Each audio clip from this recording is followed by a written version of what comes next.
Like, I, like, kinda lost the thread of what the fuck she was saying at the I was beginning, but so it sounded like confused. she was, like, she's in some relationship with a guy, like, in his 20s and then a 40-year-old guy or something, and then something else. Is Yeah, that that's a what she was very saying? direct communication style. Hallmark of eights. Yeah. Mhm. You didn't know that? That's how eights talk and communicate. I don't know, it's a lot I of did not know that. so it kinda sounds like she's not happy in her relationship. Yes. So Sounds like a you problem, not a yeah, me problem, honey. the big hormone enneagram. Let me lay it on the line. I got a little freakiness inside. Let you know that the man has got to deal with it. Hi, I'm John Lukovich, sexual self-pres, golden five wing, 458 trifix. Hi, I'm David Gray, self-pres sexual 9 with a 1, 974 trifix. What up? It's Emeka. I'm an 8-wing-7, sexual self-pres with 854 fixes. Hi, I'm Nancy. I am a self-pres social 3, wing 4, with a 369 trifix. If you like our podcast, guys, make sure you go like and subscribe on the Apple Podcast app. And if you really like us, you should definitely leave us a review. Welcome to Big Hormone Enneagram. We are continuing to explore intimacy and soul connection and attraction. And, a lot of us have been having life changing events that has, even if some of us are sexual types, that has totally revised our whole understanding of attraction and what it's based on. And so exploring that together. And last week we did a deep dive into David's backstory, David's origin, and we're continuing that with some of y'all's Loveline inputs and questions and whatever's that Emeka is going to play for us.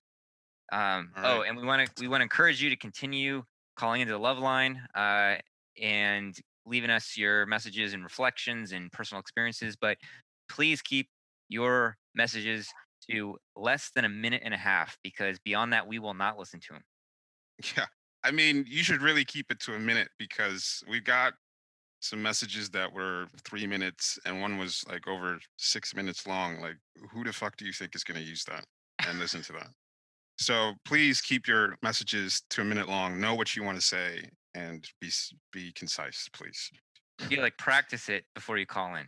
Yeah, yeah. Somebody did that, and I was impressed that they took the care to actually think about what they wanted to say beforehand. Okay, I'm gonna play the first one. Or is there anything else we need to say? Oh, the number to call in is 323-696-0647. Hey, I really appreciated this last episode about sex and intimacy. You all were really vulnerable, and so much of it resonated. I was curious about maybe a more queer perspective on the subject, um, especially considering the ways that like gender and sexual energy often get conflated with limited social roles. That might be something really awesome to explore. Anyways, thank you guys. Bye. So somebody wants a queer perspective on this, and I'm not sure how to approach that conversation. I think it's a great like and worthy exploration, but we're not, the three of us here are not the folks for that job. Like, we're exploring this topic from the point of view that we know best and what we're in the process of learning, and so to try to apply that to another kind of energy or preference or whatever that we don't have would just be useless. But yeah, I mean, that'd be definitely, having somebody on that could talk to that would be really interesting. Nancy, is this something that you could speak on? And I mean, secondly, I just want to say this real quick. I don't know why the category of gender would change what we're talking about. Mm. yeah, I mean, I think it's worth having another perspective on just to see if there are any differences and for representation's sake. But I don't expect that it would be much different. But I also am very not experienced in that field, with only, one or two really experiences with the same gender. So I don't feel like I should be the one to talk about it either. I think it would be worth having someone who was out We, for longer before they got into a serious relationship to talk about it. we could have Joseph on to talk about it, but Yeah. one thing that I find interesting, even in queer relationships, is that there is, even though there's not, if you take gender away, there is an energetic polarity in what, like maybe there's someone playing Couples. more of a yeah, and like someone playing more of a masculine role uh, versus a feminine role. But I mean, I don't have the language to tackle that, so maybe we can have Hmm. Joseph on to talk about that. Yeah, I think Joseph would be a good one to Yeah, have it'd be on. cool to have him on again. Yeah, I Yeah. miss him. So, all right. So that was number one. Here is number two. Hi. Um, those episodes were a wild ride. I'm the most interesting stripper that David Gray's ever met, and I'm a 7. I did hear one thing that kind of made my head explode when David was talking about being accessing frustration and his own frustration with his own mother. Oh my God.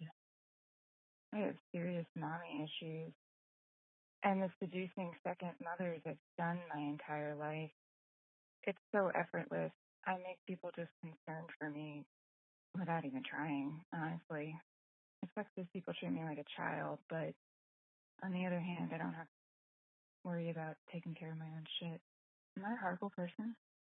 Anyway, yeah, good episode. I've wanted to call in to your love line to help you guys out because nobody's calling, but my sex life is amazing, so I couldn't. All right. Have a great night, guys. Bye. What the fuck did she say? She said, Lost track of it. Is she saying that she has mother issues also and tries herself to enroll like other mothers? yeah, think she said that. she said she's done that all her life or something like that, and it's effortless. So it just happens for her. Oh, yeah, she said, and am I a bad person? I mean, you're asking the wrong crew if you're a bad person. We don't. Buy into good and bad. It doesn't exist. Beyond good and bad. Yeah. Well, I mean, I think seeing that and taking ownership of that is really important because, especially as an assertive type, there is a way that assertive types trick themselves into believing that they're real independent and that they're beyond whatever. But a 7 is frustrated with the nurturing function, Mhm. and so always trying to basically get the mothering function, uh, whether it's in other people or in objects or whatever. A lot of that enthusiasm is this like libidinal thirst for things that seem to present nurturance or even the like more derivative flavor of nurturance, which is like fun or enjoyment or pleasure, and so it can be this like empty pleasure that they're pursuing. And so you know the ability to own up to that is really good, but also to be willing to challenge self concept ideas about one's own independence and one's own motivations. And it's like things are amazing. You said your sex life is amazing, which fucking great, but also notice underneath that if the amazingness might be a cover for something else. Whatever has this amazingness for the 7, there's often a kind of a darker hunger underneath it. Also, I would throw in there, I mean, she's talking about a fairly different phenomenon than what I was describing about myself, which was more about, you know, attraction and affection mixed in with a sort of quasi sexuality to it. It's sort of Oedipal and so forth. And she seemed to be describing sort of a more purely self-prezi kind of thing to get mothers who will sort of do Outsource. outsource care, yeah, and so forth. Whereas the thing I was looking for and doing as a child had nothing to do with anything like that. It was all about it was attraction in a way. Hmm. Hmm. Yeah. Okay. Um, This is the next one that I titled "Shut the Fuck Up." Hello. So I listened to the Curious Case of David Gray podcast, and I had some feelings. Mainly because there are some I saw myself in that in some ways. And background to that, like I'm in early 20s, I'm engaged but in an open relationship, and I have a lover who's a 9 in his mid 40s, who is also married. Was in relationships with older women for most of when he was younger and whatever. But to the point where it was viscerally uncomfortable because I could very much see someone talking about me that way. And that was uncomfortable. But listening to that from the other side of the dynamic, there was definitely some things that y'all were missing. So for example, I forget who said it, but I think it was Emeka. So men don't normally go after the daddy archetype. That's something that, in my experience, women go after the daddy archetype. I've always felt like adults obviously don't know what the fuck they're doing, quote unquote adults or whatever. Hey, can we pause this? Yes. All right. I'm already lost. Yeah. Exactly. There was a lot of how different lovers and stuff like that, and then is that come relevant later? Well, okay, I'm gonna summarize what the fuck she said. She I'm just angry at this point. What did she say? She said that we missed some things, and saying that trying to correct the perception that I said men don't go after, that she's trying to say that men don't go after the daddy archetype. I didn't say anything about men going after the daddy archetype. I said that I have more of a daddy archetype than he does, and so what's going on there? Why is he attracting girls? Is it like a daddy thing? And it's not. But so she misheard what was mentioned there, and then she went on to lecture about male female dynamics in terms of people wanting to be told what to do, if we don't know what the fuck that is. And then there's a part 2 that goes into kind of what women are looking for depending on the different age ranges. So that women in their 30s and 40s are expecting different things from men versus women in their early 20s, and that's another reason why this dynamic that might be playing out with David. And I was like, okay, that's something useful to say, also not something that we don't already know. And then she went on to say something about how shallow my observation of seeing someone on a soul level is. That's the part I took issue with. So maybe I want to hear her specific words on that, because that's exactly very bizarre to me. Yeah, that's the part that I think we should play. All right, so give me a second here. Someone said, I forget who, that it's on it was Emeka saying that it was on a soul level because it kept happening and was just a repeating pattern or whatever. Except it's not really. I feel like on a soul level, it's on a very, very superficial level, because you aren't really seeing the person, you're seeing the symbol, you're seeing what they represent. And then even more narcissistically, you're seeing a reflection of yourself. You're seeing, I get to see how beautiful and fun and, cool and funny and witty and, amazing someone else sees me. And then, they get to see how, smart and put together and strong or whatever else, how that, the younger lady sees in them. And, the story of Narcissa or whoever it is with the flower and the nymph and the narcissistic dude staring in the pond saying, I love you, to his reflection. And then the little nymph that was in love with him hearing, I love you, is kind of act in this situation. So it's very superficial. And then, I'll just wrap up with I'm just going to stop it there. But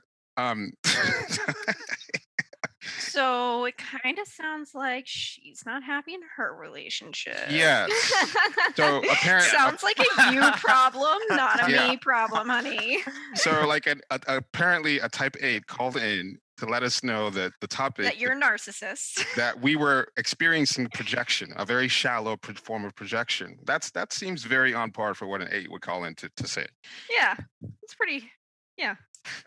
Well, I that was very incoherent. But yeah, I'm sort of stunned with like the presumptuousness around, like I mean, I think it's very obvious from like what you were sharing, Emika, that your heart was so in it, and like, to the point about narcissism.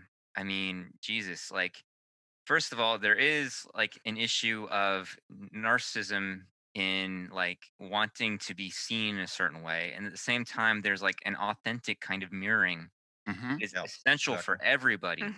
Yeah. That is so much of what like motherhood is about, is Yeah. mirroring the child. And it's like you're becoming more conscious of who and what you are through somebody who can hold that and hold your energy and see you, whether you're an infant or an adult. It's deeply, deeply crucial to any And relationship. well, it's very validating too. Like it's a big part of every good relationship is you should be able to love yourself more because they love you and you know who you are through You're them. being seen. Yeah, you're being seen. Like that's normal. And it Yeah. just sounds like someone who didn't get what the fuck Yeah, we were it just talking about. missed it. Because it's like, I have enough dating and relationship experience where it's like who I really am, and that's basically what I was touching on. Is like who I really am this person is not actually interested in that. They don't actually want to be with me. That's the issue that I'm running into. And so not only someone who wants to be with you, but actually wants to energetically meet you, wants to be to mix with you. It's a very rare experience, and this is not some like that kind of soul meeting is not some like this person doesn't. You don't fucking get it. You don't understand what the fuck we're talking about. So it really angers me on a certain level because this is a profound experience of someone who's um, I've had some challenges and struggles with my dating experience, and this is a big deal for me. And you're calling in with this kind of bullshit where you think that I'm just seeing myself and this person's just seeing what they want to see. Fuck off. You don't understand what the fuck we're talking about at all.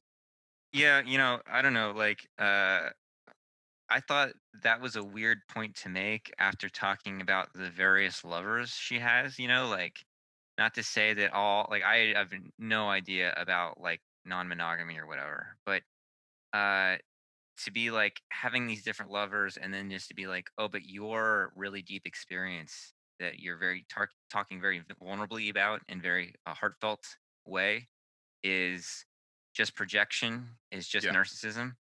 And but like the complete lack of empathizing in a way with your experience or resonating, even if it was a narcissistic experience, she's not talking from a place of like actually grokking where you're coming from in a like an inner way, to make a meaningful commentary on it. Right. She's just dismissing it. Yeah, which is fine. I on one level I understand. I've had this experience myself because this is a kind of a life-changing event for me, and those of us who were there that weekend when this took place fully understand what the hell I'm talking about. And those who are in relationships where this is playing a factor for them understand what I'm talking about. But I've had this experience where I have tried to excitedly share what my experience is with some friends who may not be into inner work or whatever. And they've had these sort of weird reactions, and which really angered me because I'm like, oh, I'm realizing that this experience that I had, that there's only a small pocket of people who could even understand it and be able to mirror back to me like, oh, that's actually significant. Even if they don't understand, to have the capacity to be like, wow, that's a pretty incredible experience, or even have like some kind of a depth to see that there is something more beyond just projections and bodies and things like that. Sounds Um, like she's projecting, I mean, or applying just that sort of generic being, falling in love projection thing onto that experience. well, it's kind of what she's speaking to is kind of what seemingly attachment types, or not just attachment types, but people in general are doing when they date. Is Yeah. you just project whatever the fuck you want to see. This person sees you the way you want to see. That's not what we're talking about here. That's what normally goes on. This is Yeah. different. But I've had the experience of feeling really protective of this experience. Of course, you guys, I love you guys, and you guys understand me, and we get deep into stuff, and I can talk about that comfortably here. But I've had this experience of realizing I can't talk to everyone about this. Not Mm, very many people have the Mm, capacity to even get what I'm talking. People who actually give a fuck about me. This sounds out there, and like this similar to the conversation we had about breath work a couple months ago. I realized you have to protect these kinds of experiences because some people will just shit on it. mhm. I can't talk to my parents about this kind of shit. Yeah. Like certain people don't have the capacity to even get it. But on some level, like, we're sharing this publicly, and there are people who are calling in who are, we'll get to some of the other messages that feel really touched because this is speaking to something that no one else is speaking to, you know? Mhm. So I mean, this is definitely a soft spot for me because it's a big deal for me. This is something that I've struggled with, and I think we did a good job articulating the significance and sort of the parts of this in these last two episodes. But fuck you to whoever just called in. Yeah, I would also, like I find their response pretty interesting from the point of view of projection because I mean, so first of all, any relationship, any relationship has projection. There's no Yeah. relationship free of it. It's like even in therapy, it's called transference and countertransference. There's got to be a certain level of projecting onto the therapist so that there's a healing can happen. So all transference, all projection is not narcissistic, but there's a certain level where yeah, maybe there's a projection, but it's like that becomes a stepping stone into a real encounter, into something more mysterious. But also like to list off like kind of a very complex relational dynamic and then go, but you're projecting.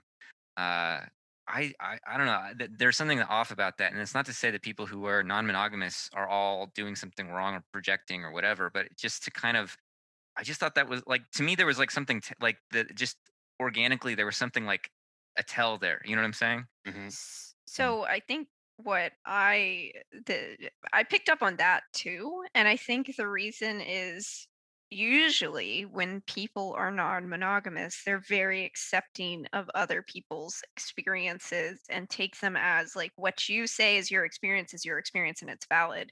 And Hmm. that was just such um a split from the normal way that a non-monogamous person kind of reacts to someone telling them about their relationships. Hmm. So it was just that was odd to me. So Yeah, that is odd, and yeah, I mean, I would suspect that shit we're sharing, whether it's believed or not, is going to be triggering because, like, at least for me, speaking of myself, like all this shit I've been experiencing has brought up mhm. so much grief in terms of like how I was looking for love, what I was accepting as love, ways I've realized like layers and layers of issues, projections, object relations, shit. Just enormous grief to the point where as these guys know, like I mean I've had some really dark things and I've had to like go talk to a therapist, like because Hmm. there's so much shit like being burned through at such an aggressive pace because of the changes I've been going through.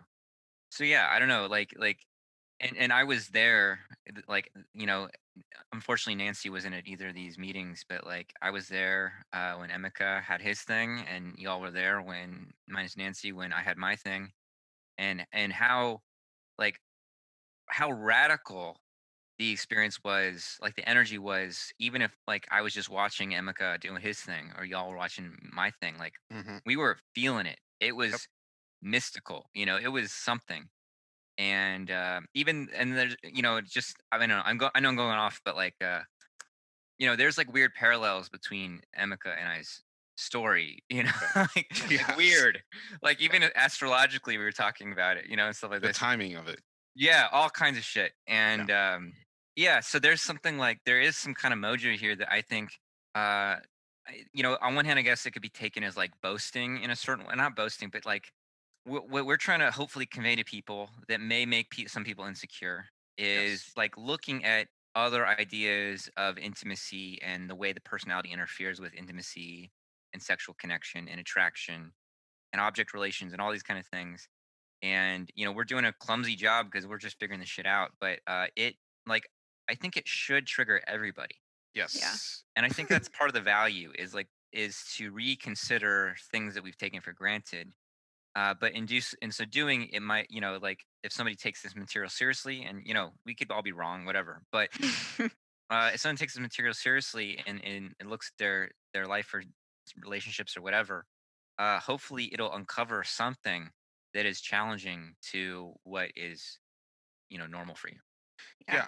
Yeah. I want to say that I I have an evil side of me that takes joy in terrorizing people, but I recognize that once the first one we did, that people might take that, like you said, John, as sort of like, ooh, look at how deep my chemistry and sexual relationship is. Look at how Mm. fucking I'm on a soul level. You're on like down Right. down Right. here, down there, and all this kind of stuff. But I think we couldn't release the one we recorded before because I don't. There's so much personal, really powerful shit that is going on underneath this. This is like a really big deal in terms of the realizations and what it means in terms. I mean, I'm a sexual type, and so my entire personality is invested in how I'm seeing myself in this arena, and so to be able to have some clarity as to um, meeting people, meeting a partner energetically, and what that means and my impact has been life changing for me. This is a big fucking deal.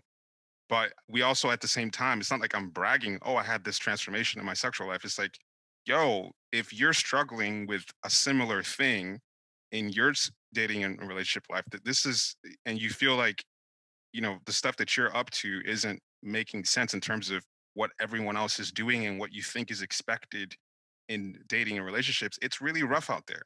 If you're on Tinder, on online dating and hookups or whatever else, and feeling like it's empty, or in your sexless marriage, or in a marriage where the sex isn't really happening, or there's no energy and all this kind of stuff, like I think that we're speaking to something that people can feel, that there's something more beyond just bodies and the functionality of a relationship. There's a way that you can be met on a deeper level, on a soul level, in a relationship.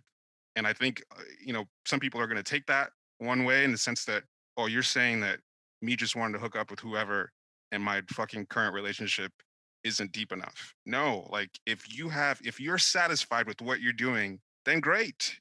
Yeah. But if you feel that there's something beyond that you can get to in your sexual relationships, and that's what we're speaking to. So Yeah. Plus, you're both saying, I mean, I'm sort of repeating, but you're both in these new situations, incredibly lost and vulnerable. yes. Yeah. Yeah. It's not you aren't in a comfortable No. setting. Like this isn't just peaches and cream for you guys. Like it's not super it is great, but it's not always fun. Yeah. I mean, like speaking, being a 4, I'm more of the type to be like, "This is how I'm bleeding," but like, hearing Emeka, I mean, I think we're both through the lens of our different types, like experiencing a lot of grief and a lot of like just the rug pulled out from underneath us. And I mean, I've known Emeka a while, and like, he is an 8, so he doesn't show all his cards, but I mean, I've sensed Emeka's struggle and loneliness for a while, and I can imagine that he is and his partner are going through similar stuff that me and my partner are.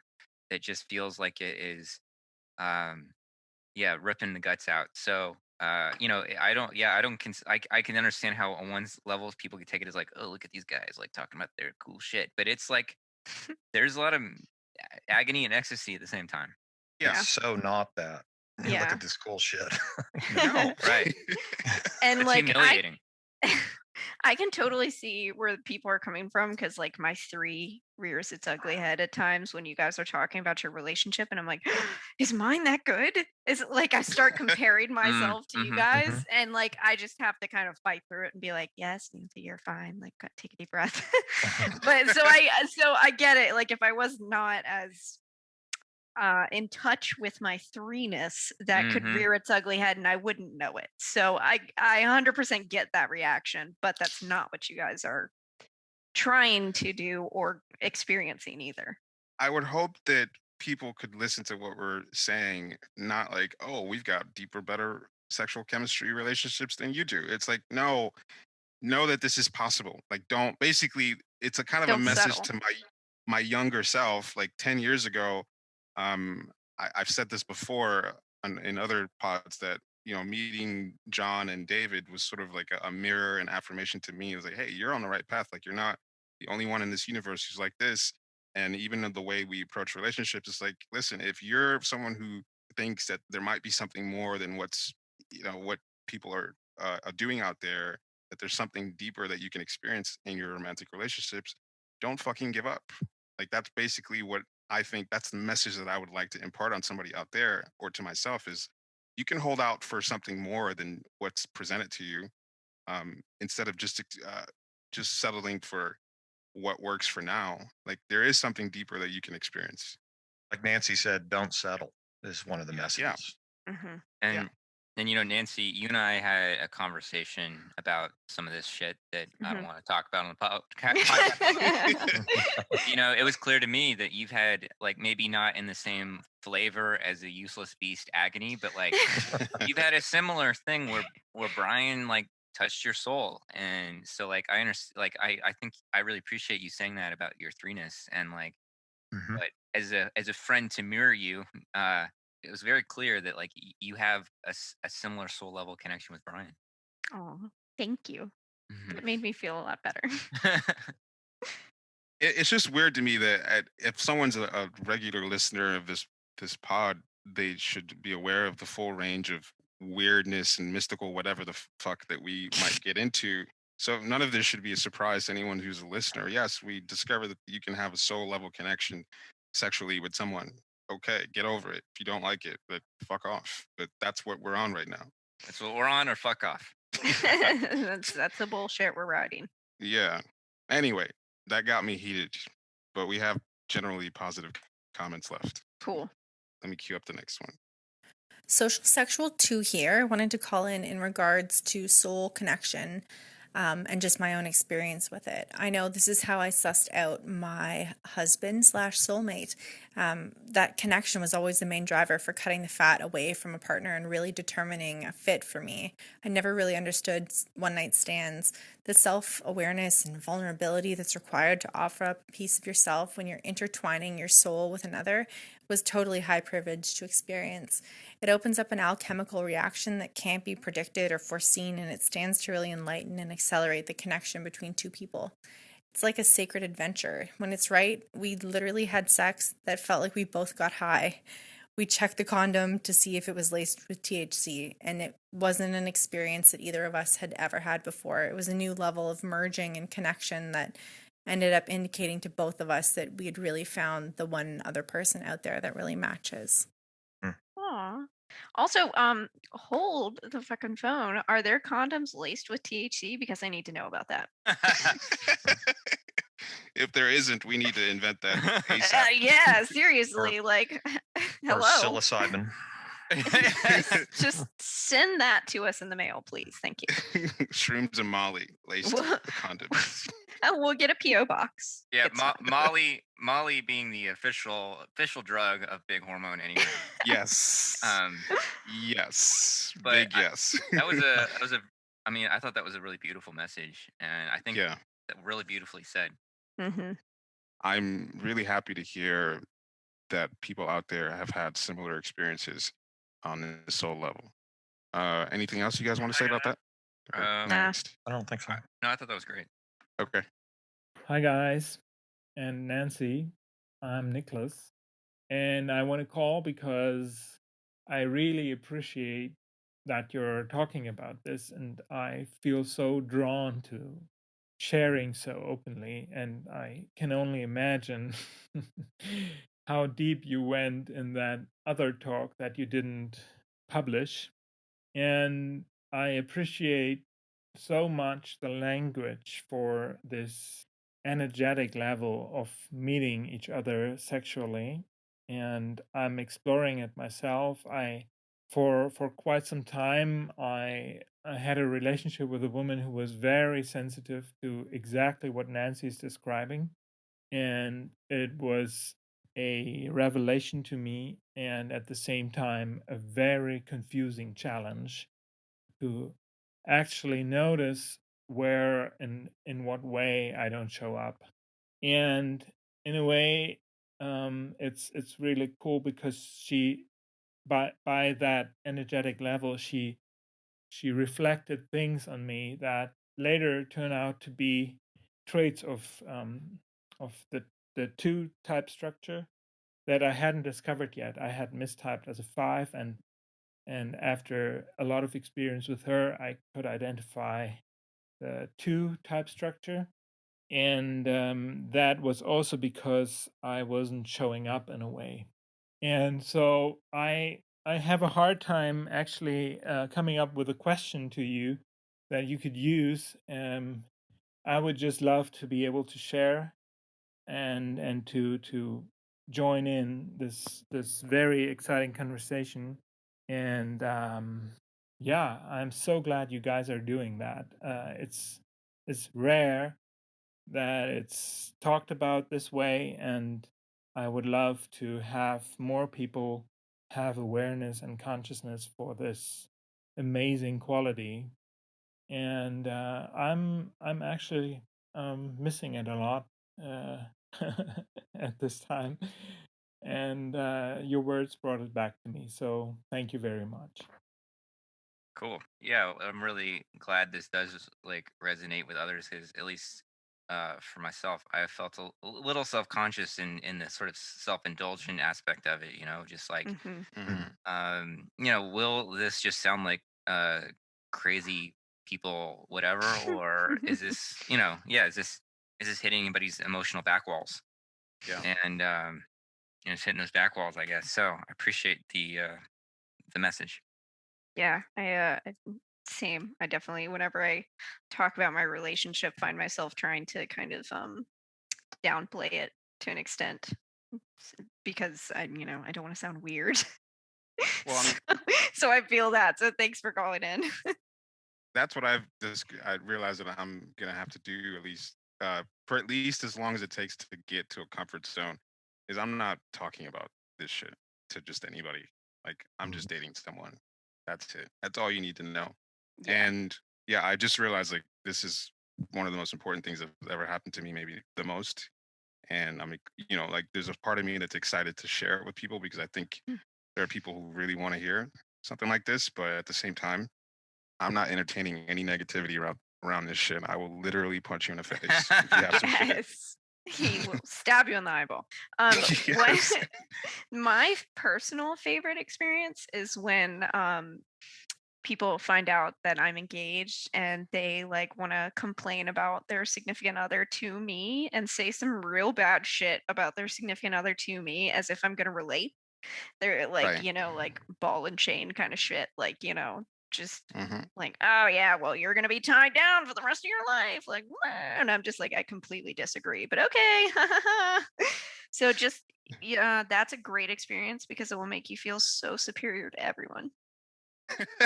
I was just gonna say that I didn't even clue into the idea that this would sound like bragging because I've had enough shit in my dating life Social that blind. well, it's kind of like I've just experienced so much shit. Like I can't just say that something good happened to me in my dating relations without making someone else feel insecure.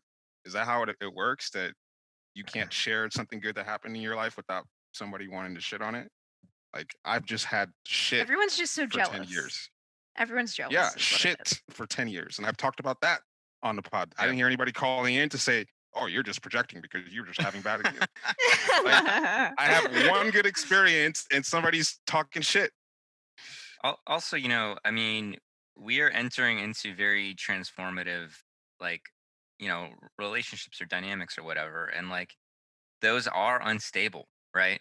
And so, I mean, I suspect that I'll be with my partner for a long, long time. But, it's like time is brutal. Like who knows anything. So it's like, maybe people are meant to be together and transform each other in like hyper concentrated time, and maybe it's not like, oh, we're going to get old together, this thing. And Yeah. maybe it will. So it's Yeah. like, if like in a year, whatever, more time and things are like our circumstances different, it's like I don't think it makes anything less valid, you know, in Yeah. terms of what we're Yeah. experiencing. And so, you know, as Nancy, as you're engaged and getting married, it's like, you know, hopefully, like we will all stay with the partners that we've got. That's what Mhm. I want above all, and I'll work hard for that shit. And I think that this is a thing that's going to really fucking last. At the Yep. same time, it's like, you know, you never know how long two people who are meant to meet are supposed to hold on in the storm of reality. You know, like, Mhm. but the touch is eternal. Yeah. I don't know if I've said this on here before. I probably have, but one of my favorite quotes is from Dan Savage. And he says, relationships are the only thing we don't consider successful if we make it out alive. I think, you know, you call it successful if you're deepened and transformed, you Yeah, know, and exactly. It's I like you think, don't have to like die with your partner for it to be a success. you know, I think what we've been trying to speak to is that the majority of relationships, people come out hardened and more Mm. hopeless and more uh, in loss, Cynical.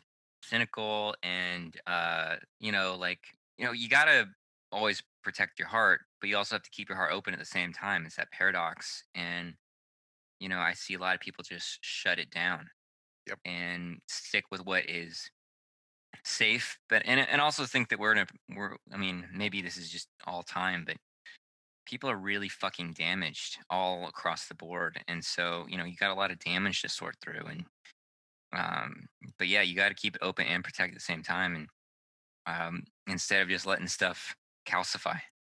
Yeah. Yeah, it's really tough, in terms of dating, being single, and dealing with disappointment after disappointment, or having someone get into a relationship and you try and you work at it, it doesn't work. And like, if you've been at that stuff for a while, can kind of just resign to, uh, I guess this is how it is, and I'm going to just settle for this kind of relationship. But yeah, it's not bragging on our part. It's just like, I'd rather. I guess I figured out at some point. It's like, I'd rather be alone on my own than in a relationship that's not the relationship that I think relationships are capable of being. It was an intention. I've thought about this Exactly. an insane amount. I've spent, if I could name one thing that and you guys can attest to this, that I've spent enough time strategizing and thinking of and refining. It's like, how do I end up with someone that I'm attracted to in a relationship that I want? I've been thinking about that for a very long time. So this is a huge deal for me. Hmm. This is an intention that materialized, you know, and just sort of examining the factors that made that even possible. Well, that's what I was gonna bring up, was that I think is really important to highlight, or like I'm hoping is somehow directly or indirectly brought to the surface through these conversations, is that fact of preparation. Like you, especially, like really, like you were approaching things in one way, and then you were like, "This shit is not working," and you Yep. spent years changing behaviors and patterns and sticking with it. Yep. And you know, it was an inner work, personal thing. It wasn't just like, how do I approach women better? You know, or like, Yeah. Yeah. How do you I know, make women wetter? yeah, yeah. No, you were looking at yourself, Yeah. and like, you know, and you did that for years, and that's really admirable. Because like, I mean, we've, you know, talked about you hook women really easily, and you know, that could, you could easily just sort of chase that and go on that treadmill, and you decided to do something different, and that's really courageous, and because you had no idea if it would pay off or not. Yeah, it didn't look like it would. It would. Like, Yeah. it just, I mean, on one level, I just didn't believe that I would ever, it would just seem really unlikely that I would ever run into anyone who would be into me completely, in the way that I thought could be possible. So it just didn't seem like it was likely. It seemed like there was a very long shot, but I was willing to hold out for that long shot instead of just fucking around for the rest of my life, which I could easily do. Hmm. That, I could just keep doing that, but I had to say no to the sort of okay whatever to get to the thing I really wanted. Anyway, I think that's pretty good. Yeah. I think it turned into something Yeah. palatable. One thing I was gonna say one more. Oh, I think maybe next time we should have Alexandra on and Yeah. like sort of do the attachment type 9 stuff and build off David's last thing. And she's had so many interesting observations. And it just has a great Yeah. way of summarizing things. Yeah. Okay. Sounds good. Cool. Nice. Okay. All right. All right, guys. Bye. All right. Bye. Later. See ya.